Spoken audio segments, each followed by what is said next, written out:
Welcome back to the Bernard Lee Poker Show. We are very fortunate to have the First Lady of Poker here as we continue the celebration here of Women's National History Month, of course, sponsored by Poker League of Nations.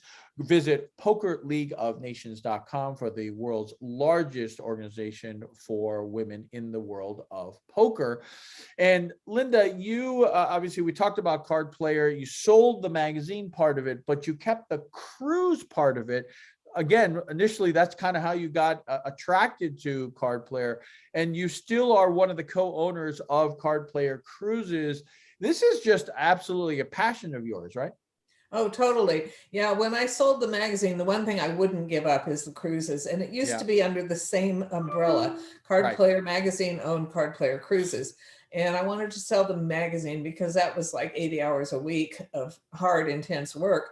And the cruise business was just fun and getting to go and see the world and meet people and have a great time in a happy atmosphere. So we actually separated the two businesses, and Barry Shulman bought Cardplayer Magazine and I kept Cardplayer Cruises. And then, it's gone, I've had different partners throughout the year, but Mark and Tina Napolitano are amazing. They work so hard. It's kind of sad that the cruise industry was targeted heavily during the pandemic as being a place. Well, the CDC wouldn't let cruise ships go even. And Mark and Tina and Jan and I had built the business up. 2019 was our biggest year ever. We were having 500-600 people on cruises, and then we had to shut down completely for a year and a half, and it was very disheartening. Obviously, we're back up again. We have a cruise this month in March to Mexico, and we have a cruise to the Caribbean in April, and we're doing Alaska later this year, and we're doing the Southern Caribbean. But poker cruising, the reason I wanted to keep it is because it's so much fun. You get to unpack once and see all these different ports, and it's very inexpensive holiday. In fact, I always say, a 7-night cruise is cheaper than a weekend in Las Vegas because everything's all inclusive: your entertainment, your food, your shows, everything.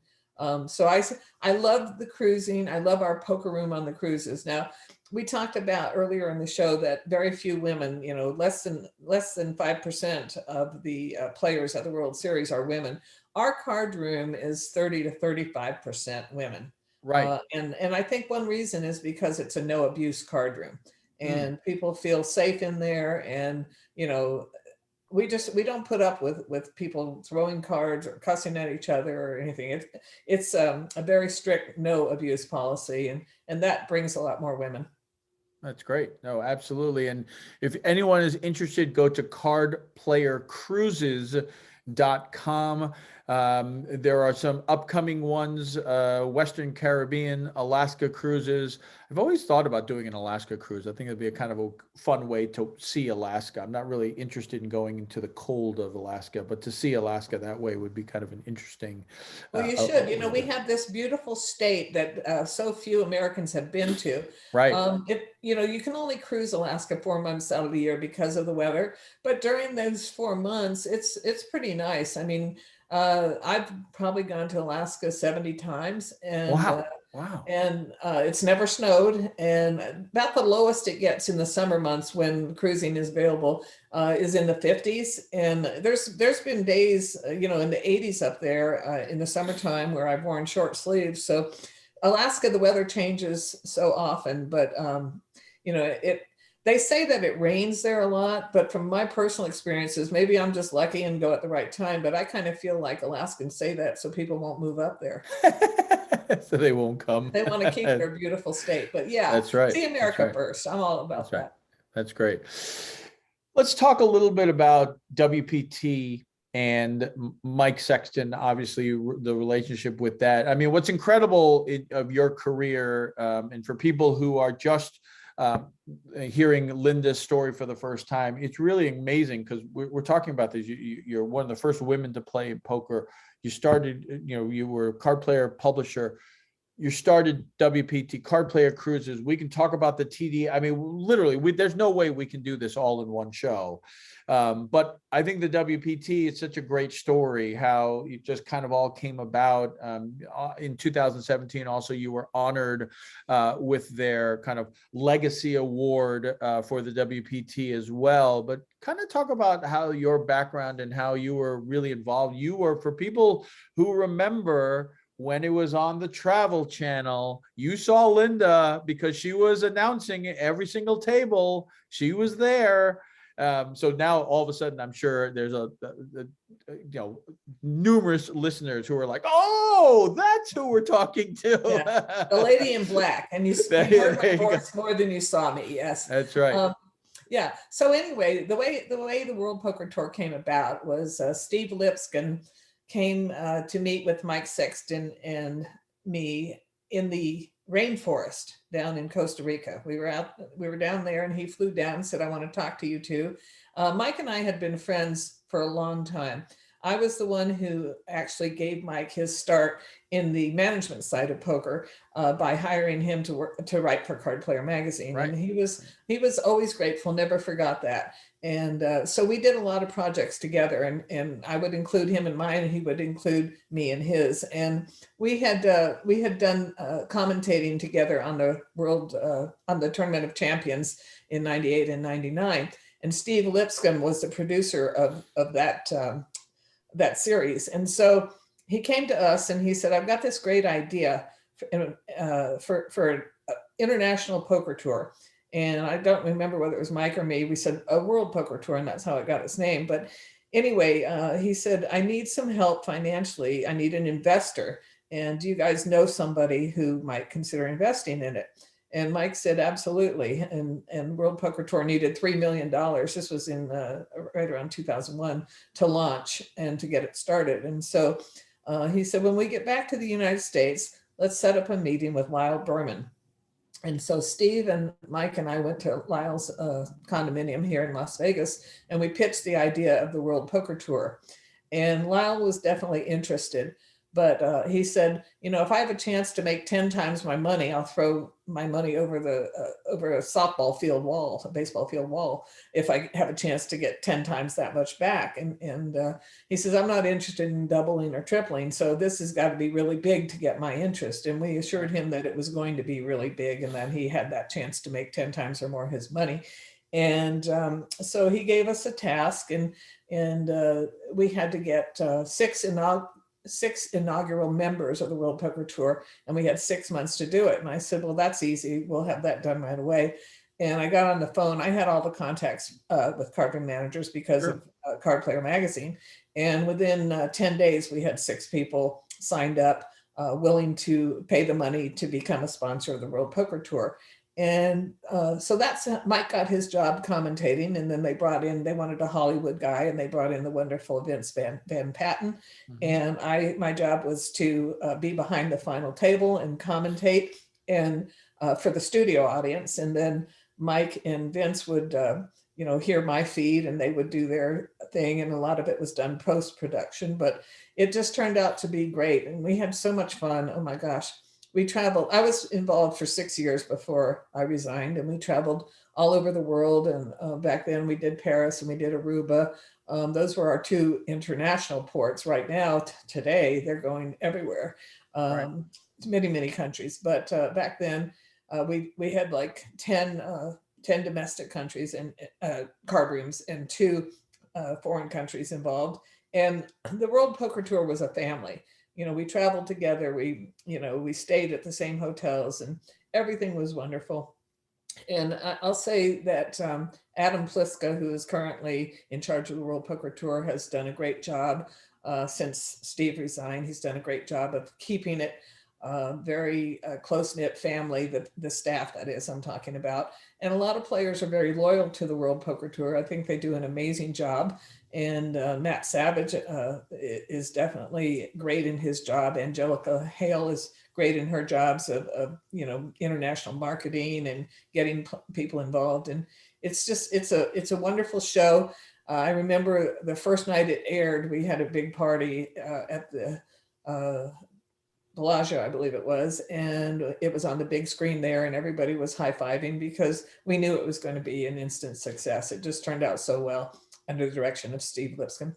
Yep. Yeah. And it's been an incredible journey, obviously, for the WPT. Also, you were both heavily involved in the WPT Boot Camp, which I was very fortunate to teach way back when. Yes, teaching poker is definitely a passion of mine. And there was maybe, I guess I was involved teaching for about 8 years. I loved it. I still, on the cruises, I teach people to play. I've literally taught tens of thousands of people to play in my lifetime, and get them to enjoy the game. And obviously, you know, poker's fun, but it's even more fun when you win. And it is a game where, you know, if you study hard and you put in the time to advance your skills, then you have a good chance of winning. So it's been a pleasure of mine to teach World Poker Tour Boot Camp. I still today travel a lot and do seminars and host events around the country. And it's fun getting people involved. I tell the story all the time. You know, when I first started teaching the boot camp, it was great for them to ask me to do it. I was always that what we call like kind of that secondary person, right? So you always had TJ or you had Scotty or somebody along those lines as your headliner. And then you always had two other people. Nick Brancato was often one of those, or Rick Fuller or myself or something like that was like kind of like a secondary. Somebody who was very knowledgeable at poker and also taught well. Yes. To kind of support the headliner. Sometimes those headliners would teach a lot. TJ was one that did teach a good amount. Sometimes, like kind of like the Scotties of the Scotty Wynn, they would, hey baby, and be the headliner kind of thing. And that's fine. I mean, you know, you gotta love Scotty. People loved them. I'm not saying that they were disappointed. They loved love it. They came. So, but we were doing the WPT Champions Boot Camp at Borgata. And you guys had asked me to do a specific seminar, one of those core, you know, every hour they would switch. So I'd have to do it 4 times. And I was excited to do it, but a little nervous because it was a specific type of short stack strategy. And I was very proud of it. And you and Mike walked in, I think, on the second one that I did. And I just was like, what the hell just happened? What are they doing here?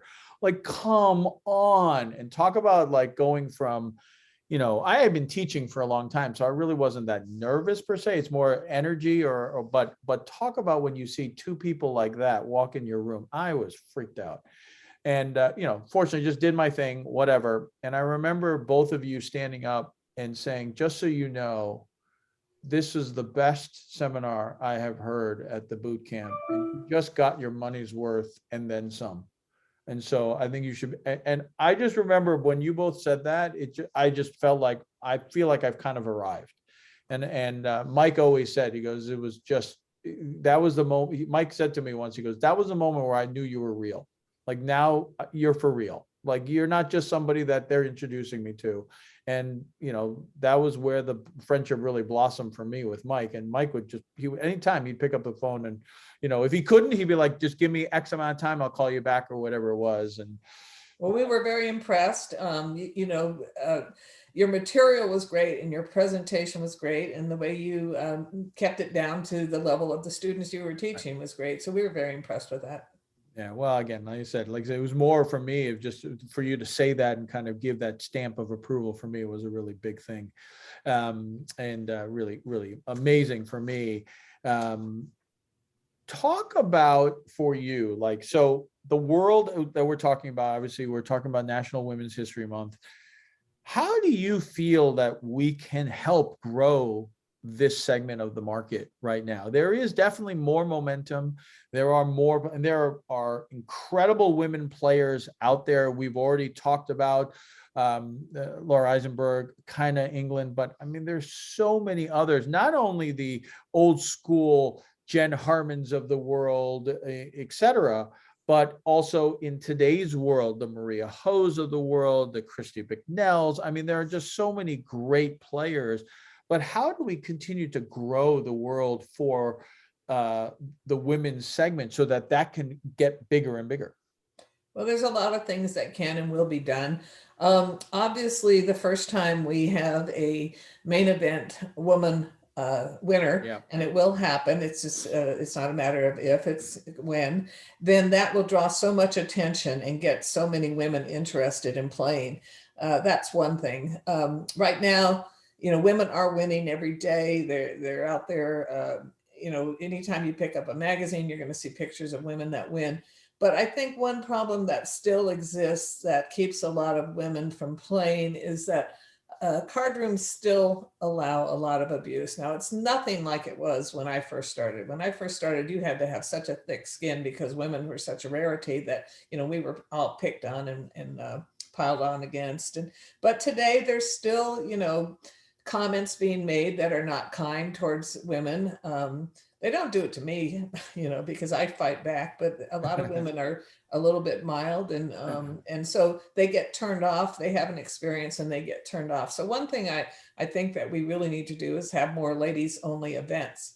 In the beginning, when I first started my career, I was totally against women's only events because I thought, well, you know what? We don't need them because this isn't like tennis where you have to be strong. This is a mind game and women are as intelligent as men, and we don't need these ladies events. I shortly thereafter changed my mind, and for the last 40 years, I've been a big proponent of women's events because I have spent so much time being the only female at a poker table, and the conversation doesn't interest me. And like, if I wasn't there to make money, I wouldn't be there because it's not sociable. I mean, you have the guys talking about the football games and look at the, you know what, on the cocktail waitress. And, it's not a welcoming atmosphere for women. And then you also have men that still get angry if they get beat by a woman. And, the card rooms have learned how to handle it better. And as I said, it's not prevalent at all, but it still does happen. That's one thing. If they could just train the staff better to make women feel welcome in the card room, I think that would help a lot. I think maybe having some lower buy-in tournaments. A lot of women, they care more about money than men. I don't know if that's true or not, but I think that they feel like they shouldn't be disposing of it by going and playing and losing. They have the kids to raise. They have, the home to take care of, and so they don't want to be frivolous with money. So if you had more lower buy-in events, I think that would help. Safety, of course, women want to feel safe. I always encourage women to have security walk them to their cars and things like that. So there's so many factors that we can do better on, and I think all these things will help get more women. But we really need to have, a woman at the final table of the main event and to win it, and that's right. Then the floodgates are going to be open. Okay. Yeah, back in 2012, for people who don't remember, Greg Merson won it that year, beating Jesse Sylvia. But when there were 11 players left, there were 2 women left, Elizabeth Hille and Gail Bauman. And with both of them left in the event, there was so much excitement that we might not just have one, but we might have 2 women at the final table. Unfortunately, they both went out in 11th and 10th, and it wasn't to be. But boy, there was so much excitement for that. Obviously going back to the Barbara Enrights and the Annie Dukes of the world and talking about that and the excitement. But like you said, when that happens, that's when it'll be incredible. And it, like you said, it's more of when, not if, because there are just so many incredibly talented women who are playing the game right now. And I just think that there can be so many more if they got interested in poker. That's really what it comes to. Yeah. Finally, when you played back, back in the 90s, back in the 80s, who were a couple of players that for you, it was, I can't believe I'm playing with this player, or wow, they are just so good at the game that, in today's world, we don't know those names, or we only hear stories of them. We'd love to hear a firsthand story of them. Mm-hmm. Well, definitely Mike Sexton was my hero, my idol. And he was just so friendly and so welcoming. Chip Reese was another one who never got angry. Let's see, Mike. There were a lot of my heroes that I just couldn't believe I got to play with them. There was something called the Professional Poker League. I don't know if you Yep. ever heard about it Yep. because it never really got started, but there was like 200 top poker players invited to play in the league, and I was one of them. And so literally you're seeing everybody that from TD. TJ Cloutier was always very kind to everyone. Oh, that's great. And I was honored to play with him on many occasions. Doyle, I've known Doyle since the 80s, and getting to play with him the first time was very, very exciting. Scotty Wynn is another one that always was kind and made women feel welcome at the table. So there was a lot of them. Awesome. Well, who were some of the other women that you played with back then? Well, back in the 80s when I first started, there were really only three of us, three women making a living in Las Vegas. Sissy Bottoms was one, and Linda Christopher. Now, people have probably not heard of them today because I know Sissy died. I don't know what happened to Linda, but they were like my heroes. Jackie Jean, Terry King. I should say there was only two because Terry King comes to mind, and Jackie Jean, and they were my heroes because they played in the high limits. When I first started, I was playing in the low limits, which meant I had to play 60 hours a week, and I loved it. But I aspired to be able to play the limits that they played and be looked at like they were looked at. Barbara Freer. Those are some of the names that I kind of wanted to be like. Yeah. Well, you were like them and more. Obviously, as we talked about, First Lady of Poker, not only Women's Poker Hall of Fame, where you were nominated, you were inducted right away. And I'm very fortunate. I've been able to be on the committees of recent years, but also the Poker Hall of Fame in 2011, you were inducted with Barry. Just briefly talk about that. That just must have been such an incredible honor to be also nominated or inducted into the Poker Hall of Fame. It was such an honor. And quite frankly, we never really thought that a woman would get voted into the Hall of Fame. Barbara Enright was already in there, but we didn't think that would happen again, which is why they started the Women in Poker Hall of Fame. But it was the reason I never thought that I would get in or any other women is because the people that voted were men. Right. I think all men. It was members of the media and members of the Hall of Fame, and so I didn't think that I would ever get voted in, and it was an incredible honor, and especially to be voted in with Barry Greenstein, who's also just one of the best ambassadors for poker. I can remember I had to practice my speech over and over and over because at the first sentence I would cry.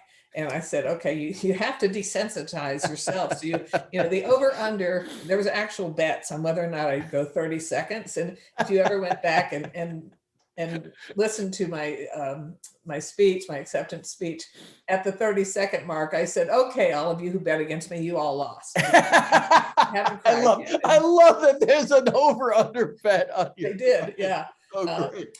So it was just such an honor, and by the way, I want to mention one other woman in poker who I think is like amazing, and she is now in the Women in Poker Hall of Fame. The year she was eligible, she got voted in, and that's Maria Ho. You mentioned her a while ago. We need role models like Maria. Maria is just an incredible player. She, I would put her against anybody in the world.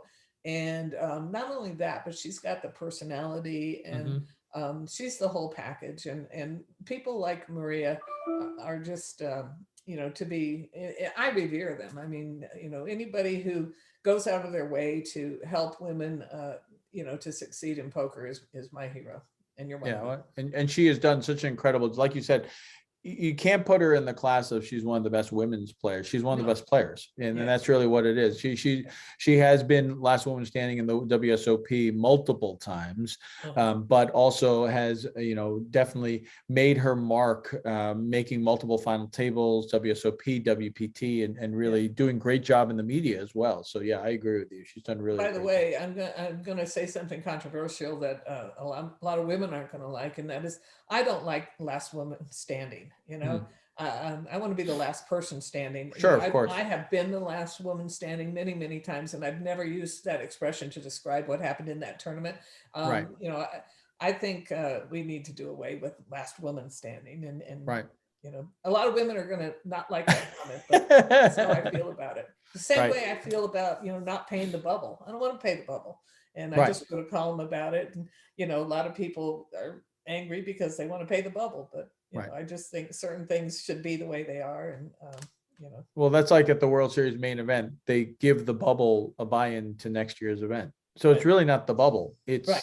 the Then bubble next bubble. person's the bubble. Right, Yeah. right. That's really the bubble, right? Yeah. Because if you look at that, then well, they got $10,000.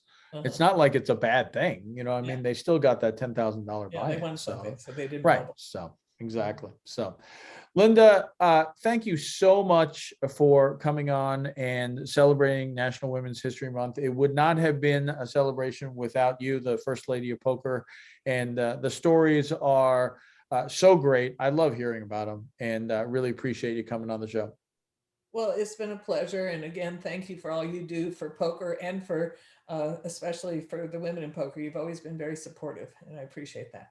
Oh, not a problem. Again, just trying to grow the world of poker, and I still believe it's an untapped market that can easily be reached. And you know, there are a lot of women who are just amazing at poker, and that can be continued to grow it. I think is just something that should be done, and I'm glad to be a part of it. And I'm very appreciative for all the women out there that are fighting the good fight and playing. And, you know, I mean, ladies, you know, come and play poker. You're going to enjoy yourself. You're going to be treated with respect. And the floor is there to solve any problems that you may have. You know, call the floor if you have a problem. I hate hearing about somebody who was picked on and they didn't call the floor, you know, whereas they would have been helped. And, you know, so, you know, thank you to all the women and the men out there who are helping to grow our world of poker. Perfect. Linda Johnson, thank you so much here on the Bernard Lee Poker Show as we are wrapping up Women's National History Month here. Hope you've enjoyed our interviews. And again, thank you to Poker League of Nations for sponsoring this month and continuing to grow the world of poker. Stay tuned. It's amazing. The World Series of Poker is just around the corner. We'll have more interviews as we lead up to the World Series that will be held on the Strip this year at Bally's/Paris. Bally's is going to be renamed the Horseshoe. And as always, may you always go in with the best hand, and may you never get unlucky. Good night, everybody. Also, if you have enjoyed this interview and you want to see other interviews from this month with regards to other women interviews that we did to celebrate Women's National History Month, please like and subscribe here to my YouTube page. Thanks, everybody.